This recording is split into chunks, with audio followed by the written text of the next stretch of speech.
सर्वसंपदां लोकाभिरामं श्रीरामं भूयो भूयो नमाम्यहं मनोजवं मारुततुल्यवेगं जितेन्द्रियं बुद्धिमतां वरिष्ठं वातात्मजं वानरयूथमुख्यं श्रीरामदूतं शिरसा नमामि। ओम अस्मद्गुरुभ्यो नमः। जय श्रीमन्नारायण। प्रिय भगवद्बंधुవులారా, మార్గశీర్ష మాసము అలాగే ధనుర్మాసము అని రెండు పేర్లు కలిగిన కాలం ఇది. మనకి చాంద్రమానం ప్రకారం చంద్రుడు మృగశీర్ష నక్షత్రంతో కూడి ఉండేటువంటి సమయం కనుక దీనికి మార్గశీర్ష మాసం అని, సౌరమానం ప్రకారం సూర్య సంచారాన్ని అనుసరిస్తూ సూర్యుడి పెరియాళ్ళ వాళ్ళ చేత తన పుత్రికగా పెంచబడిన అనేటువంటి అమ్మ భగవంతుణ్ణే తాను భర్తగా పొందడం కోసం ఆచరించిన వ్రతాన్ని ఆచరించే సమయం ఇది. మన శాస్త్రాలు చెప్తున్నాయి, మనకి సంవత్సరంలో రెండు అయనములు ఉంటాయి. ఒకటి దక్షిణాయనము, మరొకటి ఉత్తరాయణం. మన రోజులో కూడా రాత్రి పగలు అని ఉంటాయి. ఈ రాత్రి దాటి పగలు ఏర్పడడానికి ముందు ఉండేటువంటి కాలానికి మనకి బ్రహ్మ ముహూర్తము అని పేరు.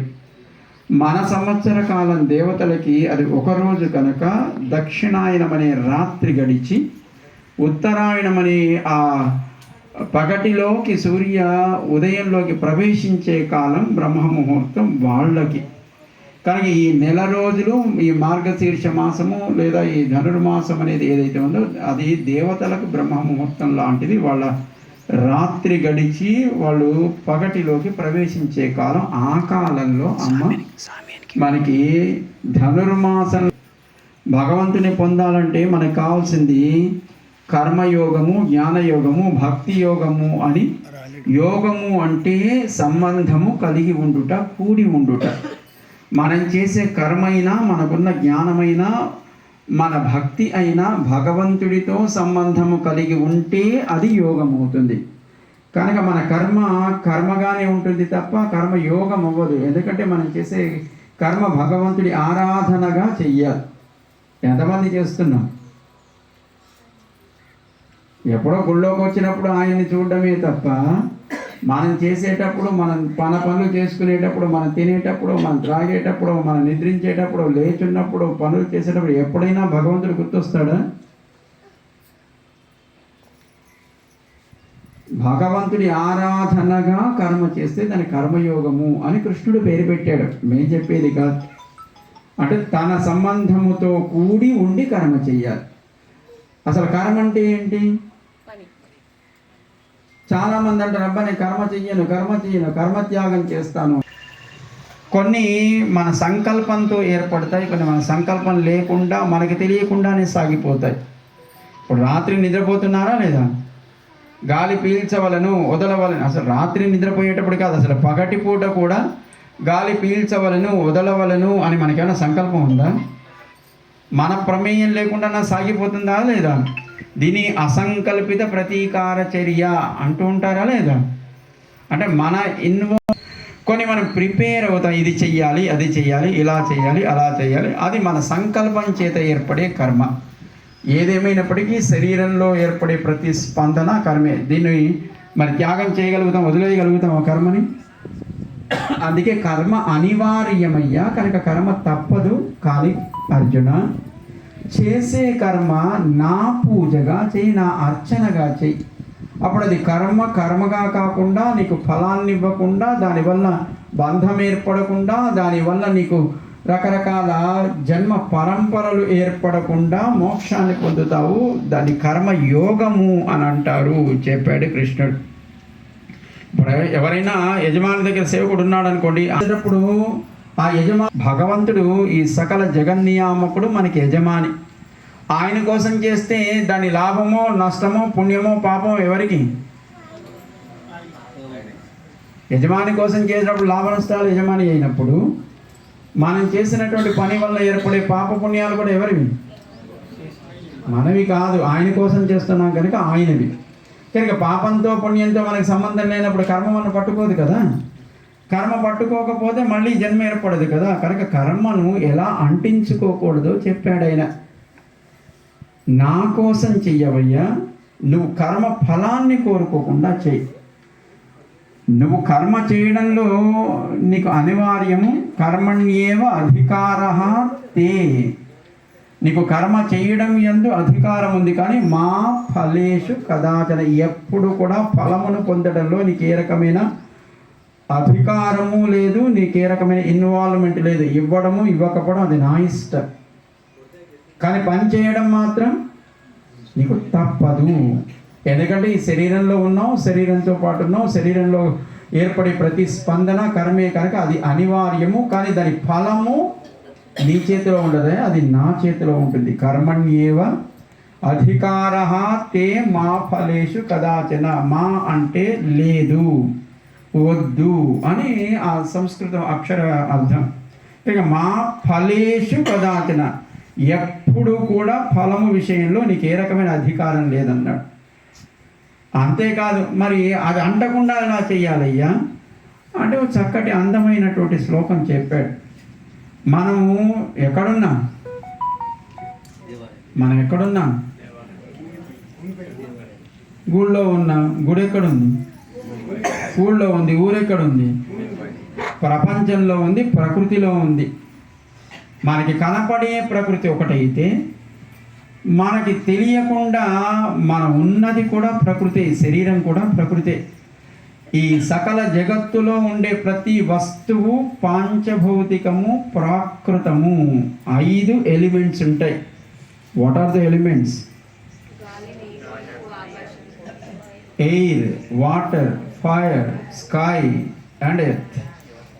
భూమి, నీరు, గాలి, నిప్పు, ఆకాశము. మీరు ఈ ప్రపంచంలో ఏ వస్తువైనా తయారయ్యేది వీటితోటి. దాన్ని పంచీకరణము అంటుంది మనకి శాస్త్రం. అంటే 5టితో కూడినటువంటి సకల జగత్తును భగవంతుడు ఆయన నిర్మాణం చేశాడు. దేంట్లోనైనా ఈ 5 ఉంటాయి. మన శరీరం కూడా అలాంటిదే, పాంచభౌతికము. శరీరంలో గాలి ఉందా లేదా? ఉంది కనుకే బ్రతుకుతున్నాం. నీరుందా లేదా? ఉంది కనుకనే ఇది నిలబడి ఉంది. మళ్ళీ అగ్ని ఉందా లేదా? శరీరానికి ఒక నియమం ఉంటుంది. దానికి ఉండాల్సినటువంటి ఉష్ణోగ్రత ఎంత? బాడీ టెంపరేచర్ ఎంత ఉండాలి? 98.4. అది ఒక్క 2 డిగ్రీలు పెరిగింది అనుకోండి ఏమవుతుంది? ఓ 2 డిగ్రీలు తగ్గింది అనుకోండి ఏమవుతుంది? పెరిగితే తగ్గితే పెరిగినా ఫీవరే, తగ్గినా ఫీవరే. అది హై ఫీవరు, లో ఫీవర్ అంటారు. హై బీపీ, లో బీపీ అన్నట్టుగా హై ఫీవర్ అండ్ లో ఫీవర్ అంటూ ఉంటారు. కనుక మన శరీరానికి ఉండాల్సినటువంటి ఆ వేడిమి ఎంత ఉండాలో అది నియమం కలిగి ఉంటుంది. అది అగ్ని. అది ఉంది కనుకనే మన శరీరం మనం పని చేయగలుగుతున్నాం. అది లోపల ఉంది కనుకనే మనం తిన్నది లోపల అది డైజెస్ట్ అవుతుంది, జీర్ణమవుతుంది. దానివల్ల ఒక ఎనర్జీ ఉత్పన్నమవుతుంది. ఆ ఎనర్జీ శక్తిగా మారుతుంది. అది మనం మాట్లాడడానికి, కదలడానికి, మన పనులు చేయడానికి, శరీరాన్ని మనం వాడుకోవడానికి ఉపయోగపడుతుంది. So there is a fire in our bodies. ఆకాశం ఉందా లేదా? ఆకాశం అంటే ఏదైనా ఒక వస్తువు ఇక్కడ పెట్టాలంటే ఒక ఖాళీ ఉండాలా వద్దా? అవకాశాన్ని ఇచ్చినది ఏదో ఆకాశం. ఆ వస్తువు అక్కడ పెట్టడానికి ఒక ప్రొవిజన్ ఇచ్చేదేదో, ఒక అవకాశాన్ని ఇచ్చేదో దానికి ఆకాశం అని పేరు. మనలో కూడా ఆకాశం ఉందా లేదా? శబ్దము వినపడడానికి కారణం ఒక ఖాళీ ఉంటుంది. అక్కడ మాట్లాడడానికి ఒక కారణం ఉంటుంది. లోపలికి తిన్నది మళ్ళీ అక్కడే ఉండిపోదు కదా, మళ్ళీ ఖాళీ అవుతుంది. సో ఆకాశం కూడా శరీరంలో ఒక భాగం. వాయువు, జలము, అగ్ని, ఆకాశం. మరి భూమి శరీరమే మట్టి, ఎముకలు, మాంసము, అలాగే రక్తము, ఈ చర్మం, ఇదంతా మృత్తిక, మట్టితో కూడింది కనుక ఈ శరీరం కూడా 5 వాటితో తయారైంది. దీనికే పాంచభౌతికం అంటారు. దీన్నే ప్రకృతి అని అంటారు. This is like a miniature for the whole universe. ఈ ప్రపంచమంతా ప్రకృతి, దానికి మీనియేచర్ లాంటిది మన శరీరం. సో మనం ఎక్కడున్నాం? ప్రకృతిలో ఉన్న ఈ ప్రకృతికి బ్రహ్మ అని కూడా ఒక శబ్దం ఉంది. బ్రహ్మ అనే శబ్దానికి రకరకాల మీనింగ్స్ ఉంటాయి. బ్రహ్మ అంటే భగవంతుడని, బ్రహ్మ అంటే ఆత్మ అని, బ్రహ్మ అంటే వేదము అని, బ్రహ్మ అంటే ప్రకృతి అని కొన్ని రకాల అర్థాలు.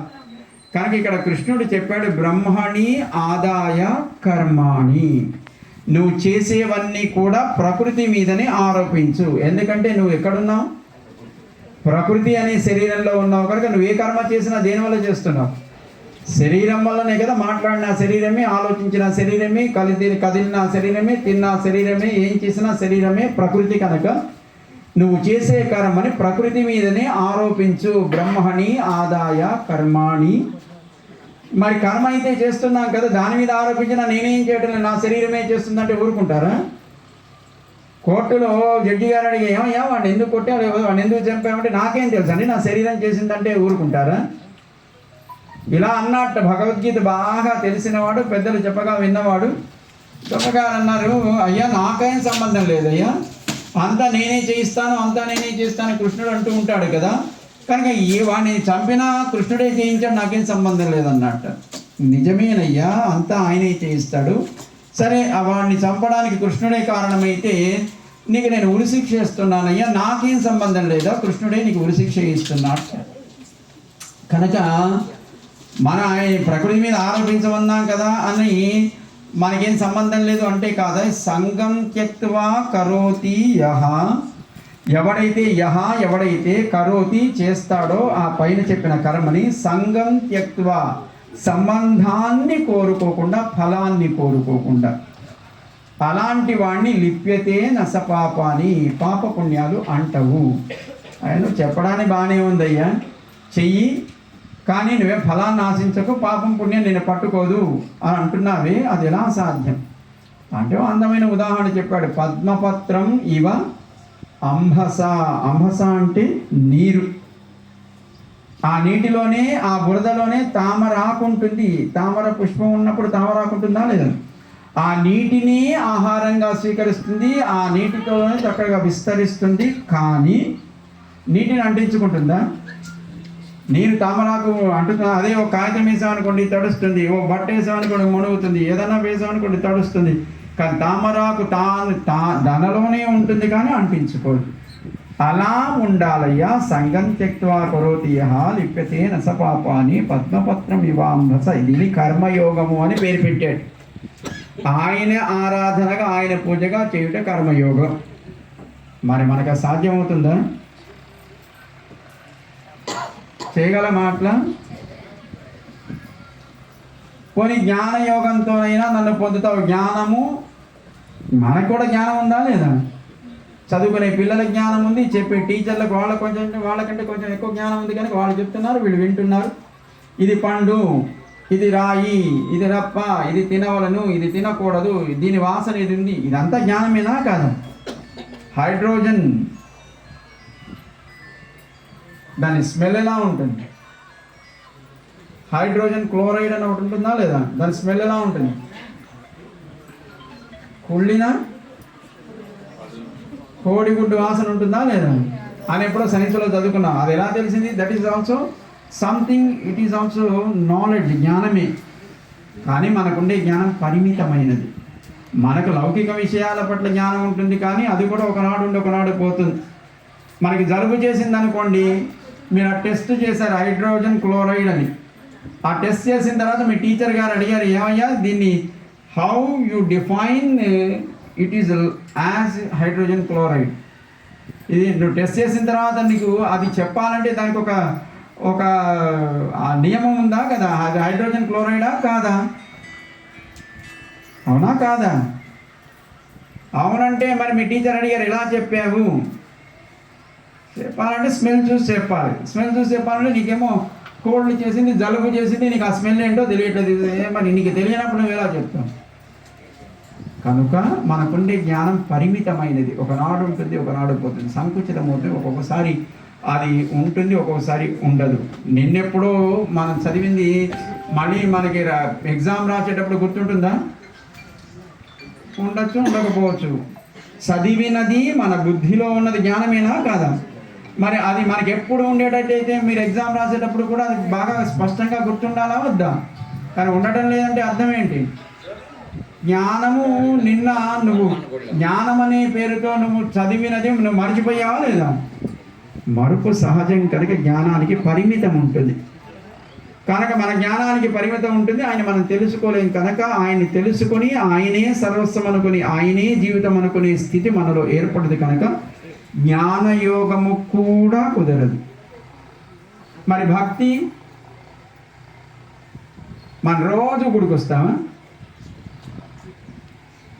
ఎగ్జామినేషన్స్ ముందు మాత్రం తప్పకుండా గుడికొస్తామా లేదా? ఎందుకంటే పాస్ అవ్వాలి. మరి అది కూడా అమ్మ చెప్తుంది, అరే నాన్న గుడికి వెళ్ళరా, నువ్వు మొక్కరా, ఎగ్జామినేషన్ మంచి మార్కులు వస్తే కొబ్బరికాయ కొడతానని మొక్కరా చెప్తుందా లేదా? మనకి తెలియకపోయినా అమ్మ చెప్తుందా లేదా? అమ్మ కూడా అదే చెప్తుంది, అయ్యా నువ్వు పాస్ అవ్వడానికి కొబ్బరికాయ కొడతానని చెప్పు. మరి ఎప్పుడు కొడతాను? అవ్వడానికి ముందా, అయిన తర్వాత? అవ్వకపోతే క్యాన్సిల్. లోకంలో ఏదైనా పని కావాలంటే వ్యక్తులకు లంచం ఇస్తారు. వాడు పని చేస్తాడో చేయడో తెలియదు, కానీ ముందు మనం ఇస్తే వాడు ఫైల్ స్టార్ట్ అవుతుంది, వాడు యాక్టివిటీ స్టార్ట్ చేస్తారు. వాడు చేస్తాడో చేయడో తర్వాత. ఒకవేళ చేయకపోయినా మనం చేయగలిగేది ఏం లేదు, ఎందుకంటే లంచం ఇవ్వడం నేరం. కనుక అయ్యా నువ్వు పోలీస్ స్టేషన్లో కేసు పెట్టినా, కోర్టుకు వెళ్ళినా, అయ్యా వాడు ఆ పని చేస్తానన్నాడు, నేను వాడికి 10 లక్షలు ఇచ్చాను, వాడు చేయలేదు అంటే ఎవడు ఇవ్వన్నాడు అని అడుగుతారు. ఇవ్వడము నేరమే, తీసుకోవడము నేరమే. కనుక అలాంటి వాటికేమో మనం ముందు ఇచ్చేస్తాం. వాడు చేస్తాడో చేయడో రేపొద్దున మనం క్లెయిమ్ చేయడానికి కూడా ఉండదు అని తెలిసినా ఇస్తాం. అంటే వీడిని విశ్వసించినంత కూడా మనం ఆయన్ని విశ్వసించాం. అయ్యా ఇగో నీకు కొబ్బరికాయ కొడుతున్నా, నన్ను పాస్ చేయమని కూడా అడగం మనం. నువ్వు పాస్ చేస్తే కొబ్బరికాయ కొడతామంట. నువ్వు పాస్ చేస్తే మా అమ్మగారు నీకు చక్కగా ప్రసాదం చేసి పెడతానంది. ఇది మనకుండే భక్తి. ఆయన దగ్గరకు వస్తే లౌకికమైన విషయాల పట్ల లౌకిక కోరికలు తప్ప వేరొకటి మనలో ఏర్పడదు. కానీ భగవంతుడి దగ్గరికి ఎందుకు రావాలి? భగవాన్ నువ్వు ఇచ్చిన ఈ ప్రపంచం, నువ్వు ఇచ్చిన శరీరం, నువ్వు ఇచ్చిన జన్మ, ఇది మంచిగా సమాజానికి ఉపయోగపడేట్టుగా మంచి బుద్ధిని, మంచి శక్తిని ఇవ్వయ్యా. నువ్వెప్పుడూ బాగుండాలి, నీ లోకం ఎప్పుడూ బాగుండాలని కోరడం కోసం కదా రావాలి. కానీ మనం ఏం కోరుతున్నాం? పాస్ కావాలి, ఉద్యోగం కావాలి, పెళ్ళి కావాలి, మా అమ్మగారు ఐస్ క్రీమ్ కొనుక్కోవడానికి డబ్బులు ఇవ్వాలి, ఇవేనా లేదా? ఏ స్థాయికి ఆ స్థాయికి మన కోరికలు ఉంటాయి. మనం ఆయన దగ్గరికి చేరేది భక్తి అంటే ఏదో ఒకటి ఫలాన్ని ఆశించి వస్తున్నా, దాన్ని భక్తి అనరు. అది ఒక వ్యాపారం లాంటిది. నువ్వు ఇది చెయ్యి, నీకు నేను ఇంకొకటి చేస్తాను. స్వామి మా ఇల్లు కట్టుకుంటే నీకు చక్కగా ఒక వెండి కిరీటం చేయిస్తానయ్యా మొక్కుతారు మన వాళ్ళు. ఆయన ఇల్లు కట్టుకుంటే ఆయనకి వెండి కిరీటం, పాప ఆయనకి దిక్కు లేదు, పాప ఆయనకి మనం చేస్తే తప్ప ఆయనకి ఆ కిరీటం ఏర్పడదు ఏమో, పాప మనం ఇస్తేనే ఆయనకు అలంకారం అనుకున్నట్టుగా మనం ఆయనకి మొక్కి మన ఇల్లు కడితే కిరీటం లేకపోతే ఈయన పనికి రాడనుకుంటాడు. పిల్లలందరూ ఇక్కడ ఉన్నారా లేదా? మీ అమ్మా నాన్న సంపాదిస్తున్నారా లేదా? ఎవరి కోసం? మీకోసమేనా కాదా? సరే వీళ్ళు ఏదో పుష్ప 2 లాంటి సినిమాకి పోతాం, వాళ్ళేమో రేట్లు పెంచేశారు, ఒక్కొక్క టికెట్ 3,000 అమ్మా నాన్న 3,000 ఇవ్వండి అంటే ఇస్తారా? ఓరా విధవా, ఫస్ట్ షో చూసి వాళ్ళలాగా వీళ్ళలాగా అవ్వడం ఎందుకు? ఎప్పుడో పోయే లోపల ఎప్పుడైనా చూడొచ్చు, లేకపోతే ఇంకో 4 రోజులు అయితే ఆన్లైన్లో కూడా వస్తుంది, అప్పుడైనా చూడొచ్చు అంటారా లేదా? 3,000 ఇస్తే ఏమైంది? సంపాదించేది మీకోసమేనా కాదా? మరి ఎందుకు ఇవ్వరు? మీరు చెడిపోతారనే లేదా మీకు ప్రమాదం ఏర్పడుతుందోనో ఇవ్వరు. మరి మీ అమ్మా నాన్నకి మీ మీద అంత ప్రేమ ఉంటే ఆయనకి మన మీద ఎంత ప్రేమ ఉండాలి? మరి మనం అన్నీ అడుగుతా, అడిగిన అన్నీ ఇచ్చేయాలా? మరి అమ్మా నాన్న ఇవ్వరు కానీ ఆయన ఇవ్వాలా? ఒక శరీరం అనే జన్మకు కారణమైన అమ్మా నాన్నే నీ మీద ప్రేమతో నీకు కష్టం కలగకూడదు, నువ్వు నష్టపోకూడదు, నీకు ప్రమాదం ఏర్పడకూడదు, నువ్వు చెడిపోకూడదని సంపాదించేది ఒక పూట తిని ఒక పూట తినక నీకోసమే సంపాదిస్తున్నా నీకివ్వడానికి వాళ్ళు ఆలోచిస్తున్నప్పుడు నీకు ఈ జన్మని ఈ ప్రపంచాన్ని ఇచ్చిన భగవంతుడు కూడా నీకు ఏది అవసరమో ఏది ఎప్పుడు ఇవ్వాలో తెలిసి ఇవ్వాలా, నువ్వు అడగగానే ఇవ్వాలా? తెలిసి ఇవ్వాలా, అడగగానే ఇవ్వాలా? మరి అమ్మైనా నీకు ఏది ఎప్పుడు కావాలో తెలిసి ఇస్తుందా లేదా? మరి ఆయన కూడా అలాగే ఇస్తాడా లేదా? మరి అడగడం దేనికి? అమ్మని అడిగితేనే పెడుతుందా? మరి ఆయన్ని కూడా అడగకుండానే ఏది ఇవ్వాలో అది ఇస్తాడు, ఎప్పుడు ఇవ్వాలో అప్పుడు ఇస్తాడు. నీకు ఏది అవసరమో, ఏది నీకు యోగ్యమో దాన్ని ఇవ్వడానికి భగవంతుడు ఎప్పుడూ సిద్ధపడి ఉంటాడు. మనం ఆయన్ని ప్రార్థన చేయక్కర్లేదు, మనం ఆయన అడుక్కోక్కర్లేదు. ఆయన ఇస్తేనేమో ఈ ఆలయానికి వస్తాం, మొక్కితే అబ్బా మా మొక్కు తీరింది అని అందరికీ 10 మందికి చెప్తాం. అది తీరకపోతేనే ఈ ఆలయం పనికి రాదంట, ఇంకెక్కడికో ఇంకో దేవాలయము, ఇంకో రూపంలో ఉండే ఆయన, ఇంకో స్వామీజీయో, ఇంకో మంత్రగాళ్ళు ఎక్కడికో అక్కడికి పోయి మనకి ఏది కావాలో దాన్ని పొందడం కోసం ప్రయత్నం చేస్తాం. వాడి కాళ్ళు వీడి కాళ్ళు పట్టుకొని బ్రతుకుతాం. కానీ ఏది అవసరమో ఇవ్వడం తెలిసినటువంటి స్వామిని గుర్తించడం చేతకాక, ఆ స్వామిని చేరడం చేతకాక ఉండే భక్తి మనది. కనుక భక్తి యోగము కూడా సులభం కాదు. అందుకే కృష్ణుడు అన్నాడు, అయ్యా నీ కర్మయోగము, జ్ఞానయోగము, భక్తి యోగం ఏది నువ్వు నన్ను పొందడానికి సులభం కాదయ్యా, నీకు ఒక మంచి ఉపాయం చెప్తాను. నువ్వేం చెయ్యక్కర్లేదు. సర్వధర్మాన్ పరిత్యజ్య మామేకం శరణం వ్రజ. నువ్వు అన్ని ఉపాయాలను ఏదో అనుకుంటున్నావు కదా, కర్మ చేత పొందుతాను, జ్ఞానం చేత పొందుతున్నాను, భక్తి చేత పొందుతాను, ఇవన్నీ పక్కకు పెట్టి నన్నే శరణు వేడు. నువ్వు తప్ప నాకు వేరు గతి లేదను, నీకేం కావాలో నేను ఇస్తాను. మహాశుచ, నువ్వు దుఃఖించాల్సిన అవసరం లేదయ్యా. అహంత్వా సర్వపాపేభ్యో మోక్షయిష్యామి. నువ్వు చేసిన పుణ్యపాప రూపమైనట్టు కర్మ నుంచి నేను నీకు విడుదలను కలిగిస్తాను, నిన్ను నా దగ్గరికి చేర్చుకుంటాను చెప్పాడు భగవద్గీతలో స్పష్టంగా. అమ్మ చేసిన వ్రతం, స్వామి చెప్పిన ఈ సర్వధర్మాన్ పరిత్యజ్య మామేకం శరణం వ్రజ అహంత్వా సర్వపాపేభ్యో మోక్షయిష్యామి మాశుత అని చెప్పిన శ్లోక అర్థాన్ని ఆచరణలో చేసి చూపించింది అమ్మ. భగవంతుని భర్తగా పొందడం కోసం కృష్ణుడే సర్వస్వం అనుకుంటూ కృష్ణుడిని చేరడంలో అందరినీ కలుపుకొని ఆ భాగవతోత్తములుగా ఉండేటువంటి గోపికలను ఒక్కొక్కరిని నిద్రలేపి వాళ్ళని కలుపుకొని ఎప్పుడూ కూడా ఏదైనా దుఃఖమైన సుఖమైన 10 మందితో పంచుకోవాలి అని మనకి లోకంలో చెప్తూ ఉంటారు. 10 మందితో దుఃఖాన్ని పంచుకుంటే ఏమవుతుంది? తగ్గుతుంది. అదే సంతోషాన్ని పంచుకుంటే, సో ఇది మనకి అర్థమైతే చాలు. దుఃఖము 10 మందితో పంచుకోవాలి. కొత్తగా మనకి 10th క్లాస్లో ప్రవేశించాం.